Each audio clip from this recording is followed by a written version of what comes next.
La réunion vient de commencer. Un homme se lève, interrompt la présentation une première fois. Évacué, il revient quelques minutes plus tard.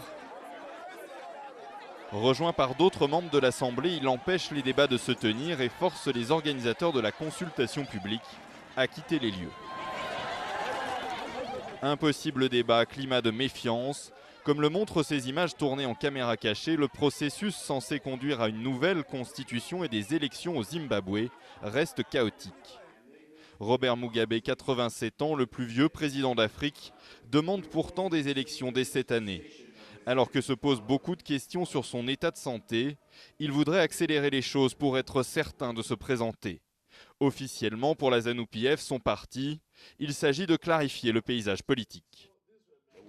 Nous allons nous assurer que le processus constitutionnel soit terminé rapidement pour que nous avancions vers un référendum et des élections, ce qui pourrait arriver en août ou en septembre. Depuis février 2009, un gouvernement d'union réunit la ZANU-PF et son opposition, le MDC, dont le leader Morgan Tsvangirai est devenu Premier ministre. Cette coalition doit prendre fin avec de nouvelles élections une fois qu'une constitution aura été adoptée par référendum. Pour les analystes, difficile d'imaginer un vote dès cette année. Au-delà des désaccords politiques, il y a des questions techniques qu'ils doivent surmonter et qu'ils ne résoudront pas cette année, notamment concernant le fichier électoral. Mais la machine à propagande est déjà en place. La ZANU-PF de Mugabe se servirait notamment des églises apostoliques pour mobiliser de nouveaux partisans, comme ici où le prêche présente Robert Mugabe comme un envoyé de l'Esprit Saint. Gabriel est un être suprême, il porte le sang de Jésus.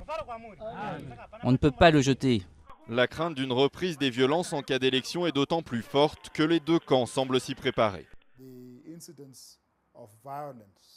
Le nombre d'incidents violents serait en hausse, ce qui suggère qu'au niveau local, la politique est de plus en plus brutale, de plus en plus militaire, et ça pourrait exploser pendant la période électorale. La perspective des élections inquiète en tout cas les investisseurs. Après un effondrement dramatique dû à l'hyperinflation, l'économie du Zimbabwe entamait depuis 2 ans une timide reprise. La bataille politique qui s'annonce refroidit aujourd'hui ses espoirs.